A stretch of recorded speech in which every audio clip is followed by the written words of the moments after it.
얼마 전에 어떤 방송에서 재미난 얘기를 들었습니다. 여러분 몸무게가 몇 킬로쯤 나가십니까? 또 은혜 안 되게 왜 그런 걸 물어보십니까? 이렇게 저는 몇 킬로나 나갈 것 같습니까? 여러 해 전에 70 몇 킬로라고요? 고맙습니다. 여러 해 전에 전교인 수련회 갔을 때 체중 제일 많이 나가는 사람 거기서 뭐 했거든요. 근데 불행인지 다행인지 거기 수련회 온 분 중에 제가 제일 많이 나왔거든요. 근데 사람이 이 지구상에 한 70억 살고 있는데 그 많은 사람의 몸무게를 다 합치고 그거 하고 또 세상에 이 지구에 살고 있는 개미들의 몸무게를 몽땅 합친 거 하고 어떤 게 더 무거울까? 그런 얘기를 그 방송에서 하더라고요. 어떤 게 더 무거울 것 같습니까? 참 놀랍게도 개미가 훨씬 무겁다는 겁니다. 그리고 개미 한 마리를 평균 3g으로 하고 사람 한 사람 평균 몸무게 60kg로 계산해 가지고 해보니까 거기 여러 학자들이 나와가지고 개미가 훨씬 무겁다. 물론 개미가 몇 마리 사는지 호구조사한 것도 아닌데 그걸 어떻게 계산했는지 우린 모르겠지만 하여튼 그거 들으면서 무슨 생각이 드느냐 하면은 개미가 우리의 상상을 초월할 정도로 많다 하는 것만은 틀림없어요. 개미는 수를 셀 수 없을 정도로 어마어마하게 많은 겁니다. 개미를 함부로 무시하면 곤란해요. 우리보다 무게가 많이 나가는 것들이다 이렇게 생각해야 돼요. 근데 여러분, 개미가 그렇게 많이 살고 없는 데가 없고 대단하지만 그 개미들이 우리 사람을 이해할 수 있을까요? 사람들의 러브 스토리, 우리의 가슴 속에 있는 심오한 사상, 문학, 철학, 하나님을 향한 신앙, 그리고 고귀한 비전들과 창조적인 그런 아이디어들, 그것을 위한 고결한 헌신, 뭐 이런 거 개미들이 학회를 열고 개미들이 밤새 연구하고 개미들이 골똘하게 토론한들 여러분 그거를 알 수가 있겠습니까? 개미는 수가 많든지 적든지 그냥 개미일 뿐이죠. 개미는 그냥 개미입니다. 도저히 개미들의 논리로 우리 사람들의 세계를 알 수 없습니다. 그와 똑같이 우리가 머리가 좋고 이성이 있고 가슴 속에 추리 능력이 있고 우리 나름대로 논리가 있지만 우리 사람의 논리로 도저히 설명도 이해도 못하는 영역이 존재하고 있다는 것입니다. 오늘 읽은 말씀을 통해 우리는 그걸 생각해 볼 수가 있습니다. 예수님께서 예루살렘에 나귀를 타고 들어가셨는데 예수님을 어떻게 해서든지 올무에 잡으려고 유대 지도자들이 몰려오곤 했는데 어느 날 사두개인들이 왔습니다. 여러분이 사두개인들은 오늘 본문에도 있지만 죽으면 그걸로 끝이다 이렇게 생각하는 지극히 현실주의적 사람들입니다. 뭐 천국도 없고 부활도 없어 이렇게 생각했어요. 그러니까 어떻게 해서든지 수단 방법 가리지 않고 이 땅에서 잘 먹고 잘 살다 죽는 게 최고다, 이런 사람들이 예수님께 왔습니다. 그리고는 예수님께서 평소에 부활을 가르치셨기 때문에 그걸 자꾸 늘어지기로 작정을 했어요. 그래서 이상한 얘기를 하나 만들었습니다. 예수 선생님, 우리 집에 말이죠, 어떤 집에 7 형제가 있는데요, 그 맏아들이 장가 들어가지고 살다가 자식이 없이 죽었습니다. 그래갖고 그 둘째가 또 형수랑 또 결혼했는데 또 죽었고요, 셋째가 형수랑 또 결혼했는데 또 자식 없이 죽고 7명의 형제가 다 형수랑 결혼해갖고 다 자식 없이 죽었는데 선생님 말씀처럼 부활이 있다면 그 나중에 그 여자는 누구의 아내가 돼야 되는 겁니까? 이런 이상한 황당무계한 얘기를 예수님 앞에 갖고 왔어요. 여러분, 이들의 얘기가 완전히 근거가 없는 얘기는 아닙니다. 왜냐하면 구약성경 신명기 25장 5절 6절에 보면 이런 얘기가 있거든요. 형제들이 함께 사는데 그중 하나가 죽고 아들이 없거든 그 죽은 자의 아내는 나가서 타인에게 시집가지 말 것이요, 그의 남편의 형제가 그에게로 들어가서 그를 맞이하여 아내로 삼아 그의 남편의 형제된 의무를 그에게 다 행할 것이요, 그 여인이 낳은 첫 아들이 그 죽은 형제의 이름을 잊게 하여 그 이름이 이스라엘 중에서 끊어지지 않게 할 것이니라, 이런 말씀이 있거든요. 그러니까 형님이 자식 없이 죽으면 동생이 형수와 결혼하는 겁니다. 그래갖고 형수가 아기를 낳잖아요. 그럼 이제 그 아기는 형님의 가문을 잇는 겁니다. 이건 대가 끊어지지 않게 하려고 하는 그런 배려에서 나온 제도입니다. 그러니까 그런 제도도 있었고, 논리적으로만 따지면 하나도 이 사람들이 가져온 얘기에 문제가 없이 아주 완벽하게 쫙 틀이 맞는 거죠. 그러나 실제로 그런 일이 있겠느냐 하면 이건 막 억지로 만든 비현실적인 얘기인데, 논리로만 따지면 쫙 맞는다 그 말입니다.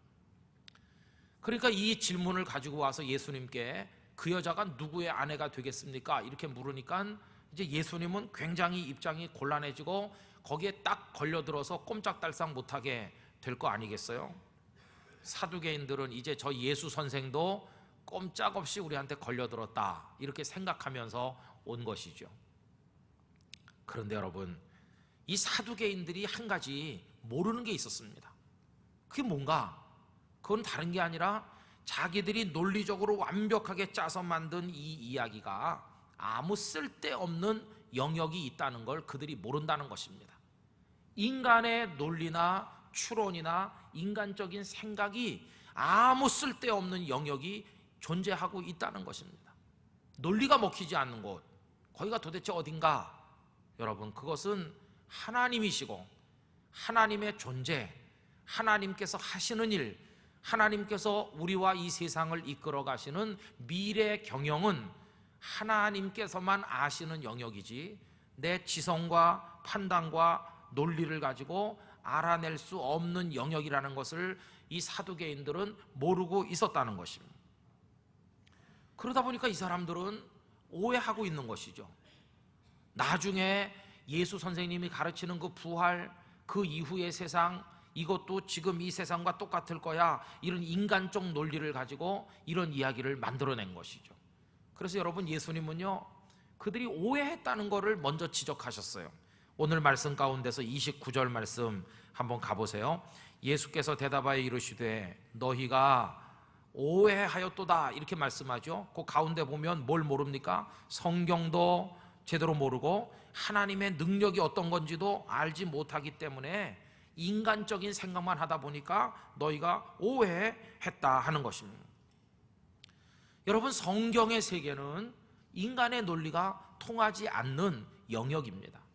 하나님의 세계도 사람의 판단과 사람의 생각이 먹히지 않는 전혀 다른 영역이라고 하는 것을 이들이 모른다는 것입니다. 그런데 자기들의 논리로 그걸 설명해 보려고 하다 보니까 이런 이상한 얘기를 만든 겁니다. 오늘날도 그런 분들이 없지 않아 많이 있죠. 그러나 여러분, 인간적인 이성적 논리를 가지고 예수님이 무리를 걸어오셨다, 죽은 자를 살리시고 당신 자신도 부활하셨고 떡 5개 가지고 수천 명을 먹이셨고 이런 얘기를 설명 가능합니까? 설명 불가능합니다. 그래서 사람들은 말합니다. 성경에 써있는 모든 얘기는 비논리적이라고 말합니다. 그러나 비논리적인 것이 아니라 좀 더 정확히 말하면 탈논리적인 것입니다. 아예 처음부터 논리에 맞느니 안 맞느니 그런 얘기가 아니고 논리를 적용시킬 수 없는 완전히 다른 초월적인 세상의 일이라는 것을 우리가 잘 모를 때가 있다는 것입니다. 여러분, 사두개인들은요 우리가 이 세상에서 시집가고 장가하고 애 놓고 살잖아요. 그러니까 부활 이후에도 시집가고 장가하고 그렇겠지 이렇게 적용하는 겁니다. 세상에 있는 일을 거기도 적용해가지고 이런 얘기를 만들어서 그 여자가 누구의 아내가 되면 좋겠느냐 이렇게 물은 거죠. 여러분, 이에 대해서 예수님께서 30절에서 뭐라고 말씀하십니까? 30절 다 같이 한번 읽어보겠습니다. 부활 때에는 장가도 아니 가고 시집도 아니 가고 하늘에 있는 천사들과 같으니라. 할렐루야. 전제부터가 틀렸다. 부활한 다음에도 뭐 시집도 가고 장가도 가겠지. 너희들 이 세상에서 사는 그대로 거기서도 그렇게 사는 줄 아느냐? 너희들의 첫 번째 전제부터가 틀렸어. 거기는 시집가는 일도 없어, 장가가는 일도 없어. 우리 존재가 이 세상에 존재하는 달라지는 거야. 거기는 다 우리가 천사와 같이 되는 거다 이렇게 말씀을 하시는 겁니다. 그러니까 여러분, 내가 천국에 갔을 때, 내가 부활의 세상에서 살게 될 때 그 삶이 여기서 지금 이 지구라고 하는 여기서 사는 거를 연장한 거와 같을 거야. 거기서도 여기서 하는 거 그대로 하게 될 거야. 이런 생각 절대 하시면 안 된다는 것입니다. 이곳과는 완전히 다른 것, 이곳의 삶과는 완전히 다른 삶, 이곳의 생명하고는 완전히 다른 생명, 그것이 우리에게 주어질 것이라는 것을 여러분 아셔야만 된다는 것이. 그럼 여기 이 세상하고 부활의 세계하고는 어떤 관계가 있을까? 첫째는요, 서로 연속되는 게 있어요. 연속되는 거. 예수님께서 부자와 거지 나사로 얘기를 말씀하셨죠. 부잣집 문 앞에서 거지 나사로가 구걸하고 있었는데 두 사람 다 죽었어요. 근데 부자는 죽어서 저 지옥 음부에 떨어져서 죽도록 고생하고 있고, 거지 나사로는 가난했지만 하나님을 믿어 천국에 올라가 아브라함의 품에 안겨 있다. 그러면 이 부자가, 저 지옥에 떨어져 있는 부자가 어떤 부자입니까? 바로 그 땅에서 잘 먹고 잘 살던 바로 그 사람이 지금 거기 가 있는 겁니다. 아브라함의 품에 안겨 있는 나사로는 어떤 나사로냐? 바로 그 부자의 집에서 구걸하던 그 나사로가 거기 가 있는 겁니다. 바로 그가 그입니다. 이 존재가, 여기 있던 그 존재가 그곳에도 연속되어 존재하는 겁니다. 여러분, 이걸 우리에게 적용해서 말하면, 저도 언젠가 죽어서 천국에 갈 텐데 천국에 가서 거기 있게 될 김은성 목사가 바로 여기 땅끝 교회 담임 목사로 있었던 바로 저라는 겁니다. 제가 거기 가 있는 것이죠. 다른 김은성이 있는 게 아니라 제가 거기 가 있는 거예요. 그러니까 제가 여기서 어떻게 하나님을 믿었는지, 어떻게 하나님을 사랑했는지, 어떻게 하나님을 섬겼는지에 따라 제가 거기 가서 면류관도 쓰고 상급도 받게 될 줄로 믿습니다. 여기서 한 대로, 여러분 여기서 잘하셔야 되는 것이에요. 왜냐하면 이게 연속되는 거니까. 그러니까 우리 거기 가도 다 알아볼 수 있어요. 사랑하는 부모님을 거기 가서 알아볼 겁니다. 우리 아버지가 저기 계시는구나. 거기 가서 먼저 떠난 남편과 아내를 알아보게 될 것입니다. 왜냐하면 존재가 연속되니까요. 알아볼 겁니다. 그러나 두 번째로, 전부 여기 있게 그대로 글로 가느냐? 아니요. 연속되는 것보다 더 큰 단절이 이 세상과 부활의 세계 사이에 존재하는데, 무엇이 단절되는가? 가서 알아보기는 알아보겠지만 다시 결혼해가지고 또 애 낳고 살듯이, 여기서 살듯이 거기서 또 사느냐? 그건 아니라는 것입니다. 예수님 말씀하신 대로 거기는 장가 가는 것도 없어, 시집 가는 것도 없다, 천사와 같이 된다 말씀하셨죠. 사랑하는 아내를 먼저 떠나보내면 나 거기 가서 또 만나서 또 살리라, 그런 거 없어요. 그러니까 여러분, 살아있을 때 여기서 잘하시기 바랍니다. 거기 가면 없다니까요. 없어. 그게 단절되는 것이. 그런데 여기 저희 사두개인들은 그걸 몰라요. 여기서도 시집가고 장가가고 그랬으니까 거기서도 시집가고 장가가고 그럴 거 아니냐, 그러면 그 여자가 누구의 아내가 되는 게 옳으냐, 요 논리를 그곳에다가 적용하니까 이런 이상한 얘기를 만들게 됐다는 것입니다. 이 세상에 통용되는 논리, 이 세상에서 이루어지는 삶의 방식은 단절돼서 없어져 버리고, 그 새하늘과 새 땅에서는 그런 일이 똑같이 재현되는 일은 절대로 없다는 것이, 이게 부활의 세계의 신비인 것입니다. 그러므로 어떻게 이거를 이 세상에 통하는 논리를 가지고 설명이 가능하겠습니까? 개미가 사람의 세계를 설명할 수 없는 것처럼 우리는 하나님의 세계를 설명할 수 없는 겁니다. 여러분, 인간적인 우리의 경험과 이성적 추론과 논리를 하나님 앞에서 다 포기하고 버려야 될 줄로 믿습니다. 그건 다 내려놓아야 되는 것이죠. 그거 가지고는 하나님의 세계를 들여다보는 게 애초부터 불가능하다는 겁니다. 지금 우리가 생명 가지고 있잖아요, 그죠? 생명 가지고 있으니까 이렇게 움직이고 살잖아요. 그럼 부활은 그 생명인데 이 생명과 그 생명은 어떻게 다르나? 여러분, 이건 비슷한 게 아니라 완전히 다른 겁니다. 지금 우리가요, 병원 중환자실에서 막 산소호흡기로 억지로 생명을 연장하잖아요. 그래서 천년만년 연장하면 그게 부활의 생명이냐? 아닙니다. 그런 생명이 아닙니다. 무의식으로 누워있던 식물인간이 회복이 돼가지고 집에 태어난다고 그래서 그게 부활의 생명인가? 아닙니다. 이 사람 퇴원해서 집에 가도 좀 있으면 또 병원에 올 거고, 병원에 몇 번 드나들다 보면 사망해서 장례하는 날이 올 겁니다. 부활의 생명은 그런 생명 아닙니다. 여러분, 부활의 생명은 어떤 생명인가? 모든 연약함이 다 사라지는, 우리를 힘들게 만들었던 모든 것들이 근원부터 사라지는, 우리에게 병을 가져다 주었던 바이러스 같은 거 아예 존재하지 않는, 사고 같은 거 없는, 장애도 없고 고통이 없는. 그래서 여러분, 그것은요, 어떤 거 마비된 사람도 없고 다리를 저는 사람도 없고 밤새 잠 못 자는 고통으로 진통제 먹는 그런 사람도 없고, 이제 온갖 우리 삶을 병들게 만들었던 모든 것들이 완전히 사라진 그런 모습. 그리고 부활은 지금 이 모습 이대로 부활하는 게 아닙니다. 늙고 꼬부라져서 얼굴이 주름살이 조글조글하고 허리가 꼬부라져서 못 펴고 지팡이 짚고 다니는 그 모습으로 부활하는 거 아닙니다. 이 땅에서 나무 지팡이인데 거기선 금 지팡이인가? 그런 거 아닙니다. 가장 아름답고 가장 완벽한 모습으로, 가장 빛나는 모습으로 우리가 부활하게 될 것입니다. 부활의 세계가 되면요, 실직자가 무지하게 많이 나올 겁니다. 우리 구정한 집사님도 실업자 될 겁니다. 아픈 사람 없으니까 병원하는 의사 다 실업자 되고, 의족 만들어서 팔던 사람도 다 실업자 될 거고, 보톡스 주사 놓던 사람도 다 실업자 될 거고, 가발 공장도 문 닫아야 될 거고, 다 실업자다, 다 실업자. 근데 걱정할 거 없습니다. 왜? 나만 실업자 되는 거 아니니까. 그때 실업률 몇 %인가? 실업률 100%. 그럼 뭘 먹고 살지? 이 땅에서의 논리로 거기서 생각하면 안 돼. 거기는 하나님이 먹여주시고 하나님이 책임져 주시는 완전히 다른 생명의 세계, 그것이 바로 부활의 세계라 하는 것입니다.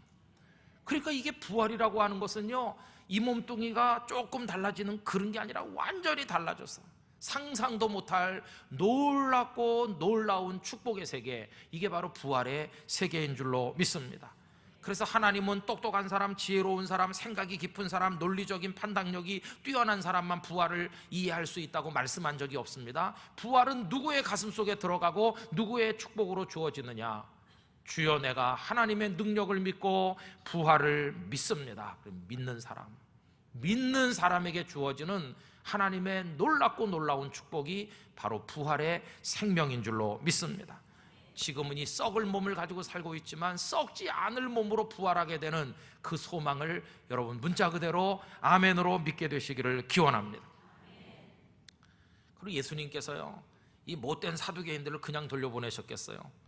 이제 꼼짝 못하게 오히려 공격을 하셔서 반박, 예수님의 반박이 거기 32절에 나와 있는데 다 같이 한번 읽어보겠습니다. 나는 아브라함의 하나님이요 이삭의 하나님이요 야곱의 하나님이로라 하신 것을 읽어보지 못하였느냐? 하나님은 죽은 자의 하나님이 아니요 살아있는 자의 하나님이시니라 하시니 아멘. 이 말씀은요, 출애굽기 3장 6절에서 하나님께서 떨기나무 불꽃 가운데 나타나셔서 모세를 부르실 때 처음 하신 말씀이에요. 모세가 하나님, 제가 애굽에 가서 누가 저를 보냈다고 하면 좋겠습니까? 그러니까 나는 아브라함의 하나님이요 이삭의 하나님이요 야곱의 하나님인데 내가 너를 보냈다고 해라, 이렇게 하셨거든요. 여기서 아주 중요한 게 있습니다. 여러분, 모세에게 떨기나무 가운데 나타나신 하나님 말씀할 때를 기준으로 보면 아브라함도 이삭도 야곱도 벌써 수백 년 전에 다 죽은 사람들이에요. 그러면 하나님께서 어떻게 말씀하는 게 맞습니까? 나는 옛날에 한때 아브라함의 하나님이었었지, 근데 그때 그 야곱과 이삭의 하나님이었었어, 이렇게 과거형으로 말씀하는 게 맞잖아요. 그런데 그게 아니라는 것이, 하나님께서는 모세야, 내가 지금 현재 아브라함의 하나님이다, 지금 이삭의 하나님이고 야곱의 하나님이다. 여러분, 이 얘기 속에는 엄청난 진리가 들어있습니다. 아니, 아브라함, 이삭, 야곱, 우리의 존경하는 조상님들은 벌써 수백 년 전에 다 죽었는데 지금 아브라함의 하나님이고 지금 이삭의 하나님이고 지금 야곱의 하나님이라는 게 무슨 뜻일까? 여러분, 이게 무슨 뜻일까요? 아브라함과 이삭과 야곱이 죽었나요, 안 죽었나요? 분명히 죽었습니다. 분명히 장례식도 다 끝냈어요. 그럼 그들이 이제 세상에 더 이상 존재하지 않습니까? 그게 아니라는 것이에요. 이 땅에서 그들은 자신들의 삶을 끝냈고 이 땅의 생명은 다 사라져 없어졌으나 그들은 그래서 없어진 것이 아니라 내가 그들에게 이 땅의 생명과는 차원이 다른 새 생명을 그들에게 주어 아브라함이 지금도 살아있고 이삭이 야곱이 지금도 하늘에 살고 있고 나는 지금도 그들의 하나님이라는 것을 가르쳐 주신 것이에요. 여러분, 아브라함과 이삭과 야곱이 죽어 없어진 것이 아니라 이 말씀하시던 그때도 살아계셨고 아브라함과 이삭과 야곱이 지금도 2012년에도 하늘나라에 살아 존재하고 있다는 것입니다. 그래서 하나님은 죽은 자들의 하나님이 아니라고 말씀했어요. 하나님께서는요, 공동묘지에서 왕노릇하면서 시체들이나 모아가지고 왕노릇하는 그런 하나님이 아니세요. 하나님은 살아계신, 살아있는 자들의 하나님이세요. 지금 아브라함이, 이삭이, 야곱이 3천 수백 년 전에 세상 떠난 그분이 지금 하늘나라에 살아있다면 그분들이 현재 가지고 있는 생명은 어떤 생명일까? 그게 바로 하나님께서 앞으로 우리들에게 주실 생명인 줄로 믿습니다. 여기 이 생명이 아닌 그 완벽한 생명, 여러분 그 생명을 여러분들의 것으로 믿음으로 받게 되시기를 축원하는 것입니다. 이거를 우리의 것으로 만드는 것은 믿음밖에 없어요. 믿음밖에. 이제 우리에게 할 일은 그것뿐입니다. 믿고, 이렇게 놀랍고 놀라운 부활의 축복을 나에게 주신 하나님 찬양합니다. 그러면서 감사합니다. 이것만이 우리가 할 일이에요. 이 사두개인들이 와가지고 예수님과 얘기할 때 그 옆에 사람들이 많이 구경하고 있었습니다. 저 예수 선생님도 오늘은 꼼짝없이 당하겠구나. 저 사두개인들이 하는 질문이 어쩜 저렇게 정교하냐. 도망갈 구멍이 없겠어. 이렇게 생각했는데 예수님께서 그들이 오해한 거, 그들이 뭘 모르는 거 지적하면서 아브라함과 이삭과 야곱의 하나님이라고 하시면서 하나님은 살아있는 자의 하나님이라고, 그들이 할 말이 없게 만드는 것을 옆에서 듣고는 깜짝 놀랐어요. 33절 뭐라고 그랬습니까? 무리가 듣고 예수님의 가르치심에 어떻게 한다고요? 놀라더라. 할렐루야. 우리가 할 일은 놀라는 것밖에 없어요. 이렇게 기가 막히게 가르치시니 놀랍다 뿐만 아니라 이런 깜짝 놀랄 부활의 축복을 우리에게 주시니 진짜 놀랍구나, 감탄에 감탄을 하면서 이 거룩하고 또 거룩하고 복되고 또 복된 부활의 축복을 믿음으로 내 것으로 만드는 것밖에는 우리에게 남아있는 게 없어요. 여러분, 믿음으로 그 부활의 영광을 여러분들의 것으로 만드실 수 있기를 기원하는 것입니다. 저는 늙어서 힘이 없는 우리 부모님을 옆에서 볼 때마다 이게 끝이라면 얼마나 비참해. 그러나 여러분, 지금은 허약하고 연약하지만 부활의 영광이 있다는 게 우리에게 얼마나 큰 축복인지 믿음으로 여러분들의 것이 되시는 것입니다. 우리 나중에 단 한 명의 낙오자도 없이 부활의 몸을 입고 그 영원한 생명의 나라, 이 세상과는 완전히 별천지인 차원이 다른 그 천국에서 다 같이 만날 수 있게 되기를 기원하는 것입니다. 그때 우리가 알아볼 수 있을 겁니다.